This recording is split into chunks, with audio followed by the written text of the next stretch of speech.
안녕하세요. 구약성서의 세계 14주차 수업을 시작합니다.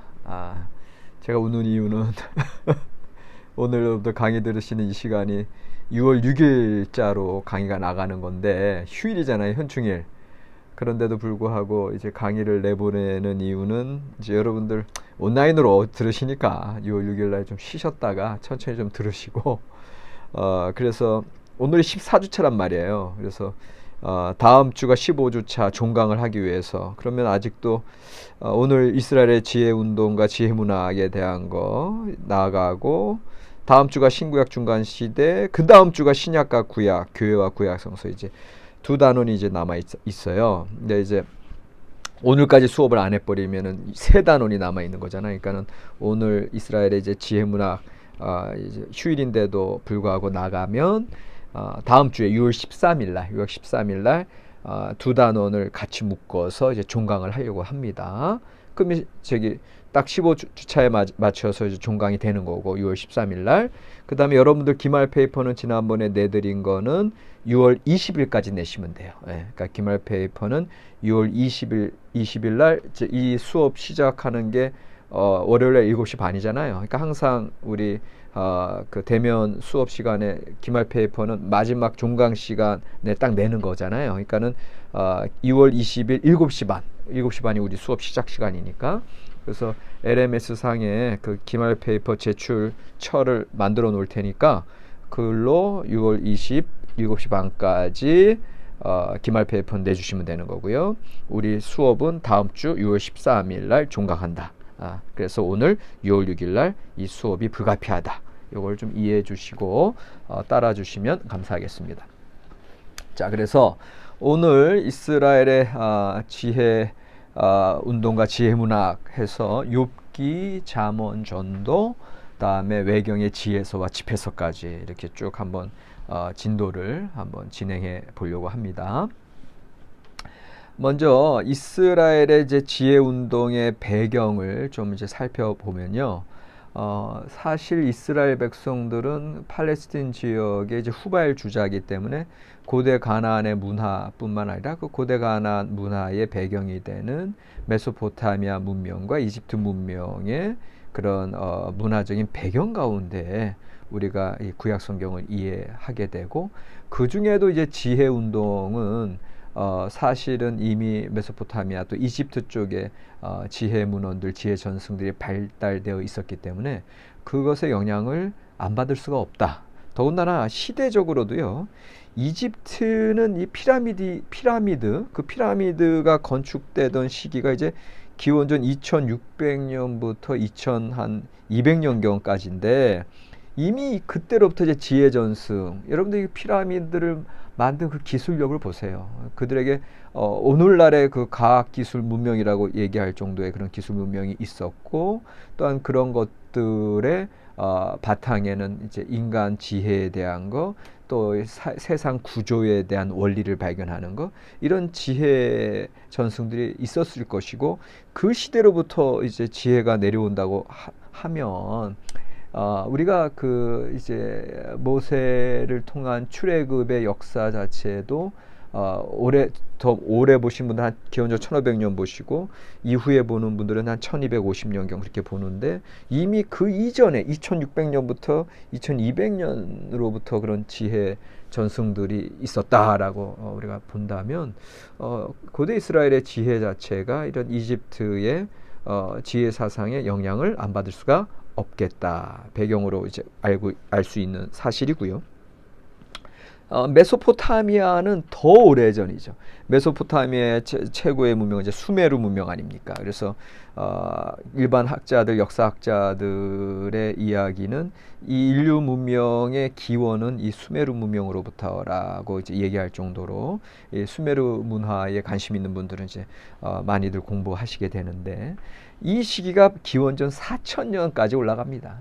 기원전 4000년에서 3200년까지의 그런 전승으로부터 또 많은 지혜 문헌들, 특별히 이제 제가 욥기를 그때 박사 논문을 옛날에 이제 보스턴 대학교에서 쓸 때도 상당히 많은 그 메소포타미아 문헌들이 이 욥기와 유사한 고통자의 탄식, 의로운 자의 이제 신에 대한 탄원들, 그리고 그것에 대한 또 바빌론 띠어더시 같은 경우는 또 욥과 세 친구가 대화하는 것처럼 욥과 그 고통자와 한 친구와의 대화들이 이제 이런 것들이 이미 욥기가 형성되기 훨씬 이전부터 있었다라는 걸 우리가 알게 된다면 고대 근동 문화의 배경에서 이스라엘의 지혜 문학을 우리가 이제 봐야 되는 게 아니냐 이제 이렇게 생각을 하게 되고요.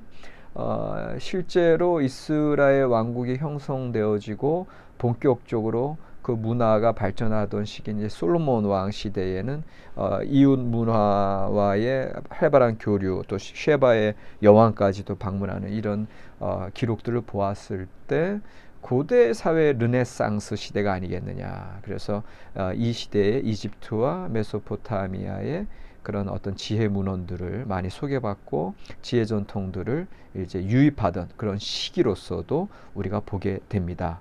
그래서 우리가 지혜 운동이라고 얘기한다면 본질상은 국제적이다, 인터내셔널하다. 그러니까 이스라엘의 고유의 지혜로 얘기할 수가 없는 게 여러분들 아시다시피 잠언을 보시고 욥기의 고통에 대한 문제, 뭐 전도서의 헛된 인생에 대한 문제들은 꼭 신앙인이 아니어도 그리고 동서고금을 막론하고 모든 인간 경험에서 터득되는 지혜 전통들 아닙니까? 그러니까 그런 면에서는 지혜가 국제적이고 보편적이다. 이건 분명히 우리가 전제하고 이 지혜 문헌을 봐야 돼요. 그럼에도 불구하고 국제적이다, 보편적이다, 일반적이다라고 얘기했을 때 기독교 신앙이랑은 조금 이질적으로 느껴지고 더군다나 하나님의 그 오리지널한 성경 말씀이 하나님의 계시의 말씀이 왜 국제적인 지혜의 영향을 받았나? 고대 근동의 문화의 배경에서 이해되어야 한다라고 얘기하시나? 이제 이거를 처음에 들었을 때는 조금 반감이 있으실 수도 있어요. 그런데 여러분들 구약 성경, 신약 성경도 마찬가지고요. 하나님의 계시의 말씀이 담겨 있음에도 불구하고 여전히 그것을 기록한 사람들은 그 시대의 문화의 결정체인 인간들이란 말이에요. 그들이 하나님의 영의 감동으로 하나님의 계시의 말씀을 쓰지만 그 언어는 그 시대의 언어로 쓰는 거고요. 그리고 그들의 표현 방법은 그 시대의 문학적인 표현 방법이고요. 그리고 그들이 그 시대의 하나님을 찾고 하나님과 교류하는 모든 방법은 그 시대의 문화적인 배경을 가지고 있는 거고요. 그러니까 여러분들이 이런 상황을 가만히 생각해 본다면 성경을 공부하실 때도 인간적인 문화, 또 어떤 문화적인 배경들, 언어, 그 당시 어떤 정치적이고 경제적인 사회적인 여건들, 환경들 이런 것도 같이 공부해야 되는구나. 이런 거를 이제 조금씩 깨달아 가시는 거예요. 이전에 교회에서 성경 공부하고 또 개인적으로 말씀 묵상할 때는 그냥 이런 거 다 건너뛰고 중간 생략 그냥 바로 하나님의 계시의 말씀을 우리가 받아들였죠. 그렇게 개인적인 하나님의 말씀으로 우리가 묵상하는 것도 좋은 태도지만 이제 여러분들 학문적으로 공부할 때는 이런 문화적인 배경들을 여러분들 알고 계셔야 중간 생략했던 것들이 이제 쫙 그 간극이 채워지면서 좀 더 하나님의 말씀을 더 정확하고 그리고 안전하고 건전하게 말씀을 묵상할 수 있게 되는 거거든요. 그러니까 그런 차원에서도 특별히 이 지혜 문헌 같은 경우는 독특한 성격을 가지고 있기 때문에 이 그 다른 오경이나 예언서에 비해서 이 지혜서는 독특하단 말이에요. 그런데 이 독특성에 대해서 이런 넓은 그런 문화적인 배경의 차원에서 말씀을 접근해야 된다라는 것이 이해가 된다면 훨씬 이 지혜 문헌을 우리가 이해하고 해석하는 데 도움이 된다. 아닌 게 아니라 이 구약성서의 이제 지혜 문학의 독특성은 기존에 우리가 구약 성경의 신앙, 여호와 신앙을 봤을 때는 이스라엘 민족, 그 다음에 다윗 왕조 이런 특별한 어떤 공동체적인 관심들이 이제 부각이 되면서 그 출애굽 공동체가 하나님의 계약 백성으로서 이제 가나안 땅에서 이제 하나님의 계약 백성으로 살아가야 된다는 그런 것들이 이제 오경 예언서 통해서 쭉 우리가 이제까지 받아왔는데 이 이제 잠언서나 전도서나 욥기 같은 거에 들어가면 이거는 그런 공동체적인 관심보다는 개인이 당하는 고통, 개인이 이제 경험한 것, 이제 아버지와 어머니, 부모로부터 이제 자녀들에게 그런 세상의 삶의 원리를 여호와 경외 사상을 전수해주고 이것들은 좀 다르단 말이죠. 그러니까는 공동체적인 계약 백성의 관심이 오히려 안 나타난다고 하는 거. 오히려 지혜서의 어떤 개인주의적인 성향이 더 부각된다고 하는 거. 이게 이제 지혜 문학의 이제 독특성의 이제 첫 번째고, 두 번째는 역사적인 신앙에 대한 고백이 결여되어 있다. 오히려 인간의 본질과 창조 질서가 부각되어 있다. 이게 또 두 번째 지혜 문학의 독특성이고, 또 세 번째는 계약 사상 내지는 성전 제의 예배, 뭐 속죄제, 번제 이런 것들에 대한 종교적인 개념은 나타나질 않는다. 오히려 그냥 반복적인 인간 경험들, 또 실제적인 세상살이에 대한 깨달음들, 그 다음에 도덕적인 삶, 또 인간의 행복, 현실에서의 어떤 지혜로운 삶, 이런 것들이 분명하게 기존의 종교적인 관념과는 다른 그런 인간의 행복론들이 이제 드러나 있다는 점에서 이제 지혜의 문학은 독특하게 됩니다. 그런데 여러분들 그럼에도 불구하고 여전히 이런 일반적인 세상의 그리고 인간의 행복론, 인간의 경험들 이런 것들이 어떻게 보면 하나님의 말씀 속에 들어왔느냐 했을 때 여러분들은 이 지혜 문헌이 하나님의 말씀 가운데 들어와 있는 것을 감사해야 됩니다. 왜? 실제 우리의 삶은 그냥 현실의 삶이거든요. 우리가 오늘날 출애굽의 어떤 그런 정말 그 계약 백성 공동체로서 그런 이적과 홍해가 갈라지는 역사, 그다음에 그 예언자들의 그 야성의 그 야생의 정말 세례 요한처럼 그 엘리야와 호세아처럼 이렇게 강야에서 외치는 그런 소리들, 그러한 말씀들의 그 어떤 야성이 살아있는 그러한 삶을 우리가 지금 현재 삽니까? 교회 자체가 세상 한가운데 들어와 있고, 사회 도시의 한가운데 들어와 있고, 교회 자체가 농촌 사회 한가운데 들어와 있고, 그 속에서 백성들과 함께 사람들과 함께 살아가는 거거든요. 그러면 그 살아가는 삶에서 나타나는 하나님의 뜻과 하나님의 당신의 백성들에게 원하시는 그런 진리를 발견하는 게 더 중요하지 않겠습니까? 다시 말하면 교회에서의 삶뿐만 아니라 우리의 일상생활에서의 삶이 중요하지 않습니까? 주일날 예배드리는 삶뿐만 아니라 월화수목금 이 사회에서의 삶이 여전히 우리에게는 더 많은 부분을 차지하게 되는데, 그 삶 속에서 어떻게 하나님을 찾아가고 하나님을 만나고 하나님과 동행하는 삶을 사느냐, 이건 지혜문학에서 우리가 실제적으로 직접적으로 배울 수 있는 거다. 그런 면에서 이 지혜문학이 성경 말씀에 들어온 걸 오히려 우리가 감사해야 되고, 오늘날은 오경이나 예언서보다 이 지혜문학, 시편 이런 쪽에 관심을 더 많은 학자들, 또 교회에서의 목사님들도 더 많은 관심을 가지고 있다. 이거를 이제 우리가 알고 있습니다. 자, 고대 군동 지혜 문학의 두 가지 주제를 이제 이스라엘 지혜 문학 들어오기 전에 일반적인 고대 군동 지혜 문학의 이제 두 가지 주제는 대표적으로 첫 번째 성공과 행복을 위한 실용적인 교훈들, 그다음에 두 번째 인간의 고통과 인생의 의미에 대한 사색, 이렇게 돼 있죠. 그러니까 이제 앞에 부분은 이제 이집트의 아멘앱 오페의 교훈 같은 거, 이제 여러분들 제가 번역한 이 책을 보면은 이제 고대 군동의 이제 그 지혜 배경들이 쭉 나오는데, 그 여기에 보면은 이집트의 이제 아멘앱 오펫의 교훈이나 또 바벨론의 지혜의 권고라는 책이나 그 다음에 여기에 이제 잠언, 성경의 잠언이 들어가죠. 그래서 이런 실용적인 교훈들, 어떻게 보면 이것이 다 처세 문학, 어떻게 이 삶 속에, 세상 속에서 어떠한 태도로 살아가고 어떻게 살아가는 게 잘 사는 거냐, 웰빙이냐, 이거에 대한 내용들이 이제 다루어지는 게 첫 번째 범주고요.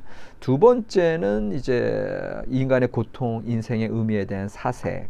그러니까 이집트 지혜 문학에 이미 자살을 논함, 또 나의 영혼과의 대화, 뭐 이런 것들이 나와 있고, 또 바벨론에서는 이제 메소포타미아 쪽은 나는 지혜의 주를 노래하리 루둘룰 벨 네메키라고 하는 그런 것들은 이제 인간 고통자의 현실을 이제 마르독 신에게 알리는 그러한 시들이 있는데, 성경은 아니나 다를까 욥기에서 의로운 고통자에 대한 탄식들과 거기에 대한 하나님의 응답이 나와 있고요. 반면에 전도서 같은 경우는 인간의 헛됨에 대한 그런, 여전히 구약 성경의 철학서 하면 전도서입니다. 그럴 정도로 인간에 대한 깊은 삶의 성찰이 담겨져 있다. 그래서 이런 실용적인 교훈 문학과 이런 성찰 문학이 이제 고대운동 지혜문학의 두 주제인데, 똑같이 이제 우리 이스라엘 이 문헌에도 그렇게 잠언으로, 그 다음에 욥기와 전도서로 이제 들어와 있는 걸 우리가 확인하게 됩니다.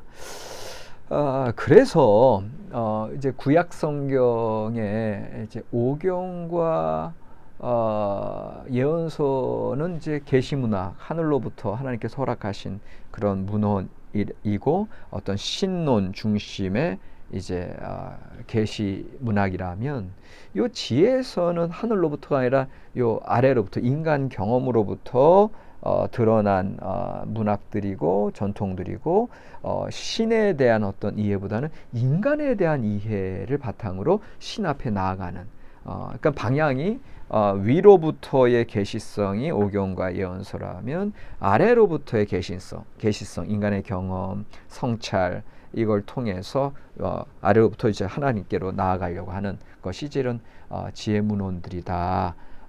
그래서 신론 중심보다는 인간론 중심으로 더 나아가는 게 지혜 문헌이다. 그런데 좀 더 여러분들이 신학을 더 깊이 공부하다 보면은 우리가 어떤 명제에 도달하게 되냐 하면은, 신학은 곧 인간학이구나, 요거를 이제 발견하게 되는 거거든요.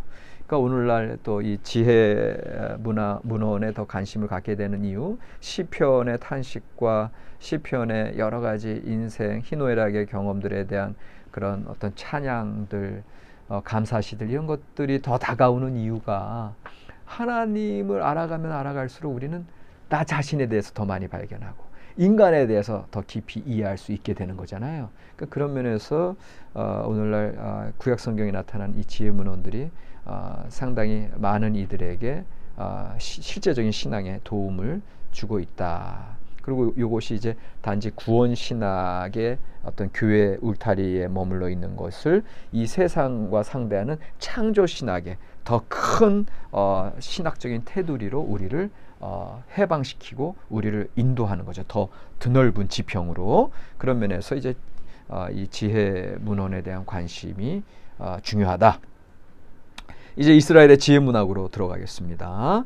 이스라엘 지혜 문학은 말씀드렸듯이 잠언, 욥기, 전도서, 그 다음에 실학서, 집회서, 그 다음에 솔로몬의 지혜서가 있고요. 그 다음에 지혜 시편들 중에서도 1편, 19편, 119편, 토라 시편은 곧 지혜 시편에 속해 있고요. 그 외에도 25편, 34편, 37편, 49편, 73편 등등이 이제 지혜 시편에 이제 들어와 있습니다. 그러니까 우리가 지혜 시편 얘기하면 어떤 잠언의 묵상 내지는 욥기의 고통자의 어떤 의문, 신종론에 대한 질문들, 이런 것들을 다루고 있는 게 지혜 시편들이다 생각하시면 되겠고요.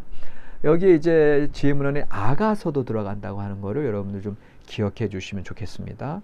아가서는 오늘 뭐 다루지는 않을 거지만, 이 아가서 같은 경우에 왜 지혜의 이제 문헌으로 포함될 수 있느냐 하면은, 창조 세계의 아름다움, 인간 경험의 아름다움, 인간의 육체성의 아름다움, 요것이 창조 세계 인간 경험을 전제하고 있잖아요. 요게 이제 지혜문헌이거든요. 그러니까는 남녀 간의 사랑, 육체적인 사랑, 성애적인 사랑을 이야기하는 것 자체가 인간의 경험이 반영되어 있고, 창조 세계의 진선미 가운데 이제 미 차원에서 노래되고 있는 거, 이게 이제 상당히 지혜문헌과 가까이 다 있고요.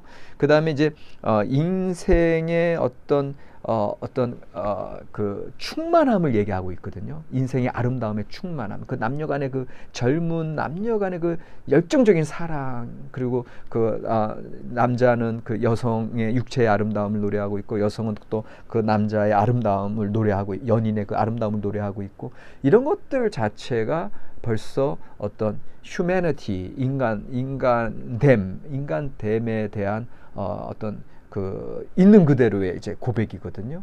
그런 면에서 지혜문헌에 속해 있고, 그 다음에 이제 행복, 이제 잠언서 행복론이라고 그랬잖아요. 여기도 남녀간의 그 만남, 사랑, 그 갈구, 이런 것들을 통한 어떤 우리 인생의 행복의 중요한 한 요소를 또 이야기하고 있지 않습니까? 그래서 지혜문헌에 속해 있다. 그렇게 이제 여러분들 정리해 두시면 좋겠습니다. 이제 잠언서부터 하나하나 살펴보도록 하겠습니다.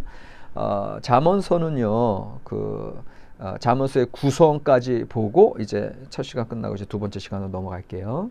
잠언서는 총 1장부터 31장으로 되어 있는데, 1장에서 9장이 이제 지혜의 찬양이 이제 나와 있으면서 제목은 다윗의 아들 솔로몬의 잠언이라 이렇게 시작하고 있고요. 그 첫 번째 부분. 두 번째 부분이 10장에서 22장인데 여전히 솔로몬의 잠언이라 해서 여러 가지 종류의 잠언들이 기록되어 있고요. 그 다음에 세 번째 부분이 22장 17절, 잠언서 22장 17절부터 24장 22절까지 이제 돼 있는데, 여러 가지 의무와 규정들을 다루고 있는데, 22장 17절 시작에 이것도 현재의 잠언이라 이렇게 기록되어 있어서 솔로몬의 잠언과는 또 다른 묶음의 현재의 잠언으로 그렇게 세 번째 파트가 들어가 있는 거고요. 네 번째 파트가 24장 23절부터 34절, 그러니까는 24장에 그 23절 이후에 남은 부분들인데, 여기도 이것도 또한 현재의 잠언이라고 해서 현재의 잠언이 하나 두 개가 이제 이렇게 들어가 있는 걸 볼 수 있고요. 그 다음 다섯 번째가 25장에서 29장인데, 요게 이제 아주 잠언서를 연구하고 구약성경 전체를 연구하는데 중요한 자료가 되는 건 뭐냐면, 이게 제목이 뭐예요? 25장의 이제 그 제목이 유다 왕 히스기야 시대의 히스기야 사람들, 히스기야 신하들이 편집한 잠언이다, 이렇게 돼 있잖아요. 그러니까 이 소리 뭐예요? 솔로몬의 잠언으로 우리가 알고 있는데, 솔로몬은 940년경의 사람인데, 이 히스기야는 그로부터 몇 년이에요? 200년 후에도 또 솔로몬의 잠언이 편집되어 있다. 그만큼 오랜 수백 년에 걸쳐서 이 잠언 전통이 내려와 있고, 구약 성경도 이런 식으로 오랜 전통을 통해서 이렇게 후대 계속 편집 중보의 과정을 거치는 걸 우리가 또 보게 되는 거거든요. 아주 중요한 성경 내의 편집 형성의 과정의 증거가 바로 이제 25장의 표제어가 되겠고요.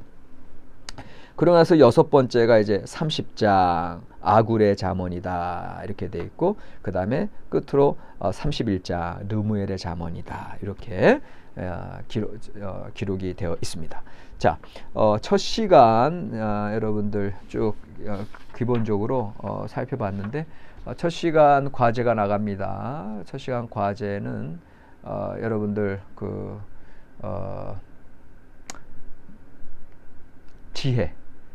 지혜 문학의 독특성을 제가 말씀을 드렸잖아요. 지혜 문학의 독특성을 여러분들 보면서, 그럼에도 불구하고 그것이 오늘날 이제 이 기독교 신앙, 우리 기독교 신앙의 어떠한 교훈, 어떠한 도움, 어떠한 가치가 있는지 써주시면 고맙겠습니다. 둘째 시간으로 넘어갈게요.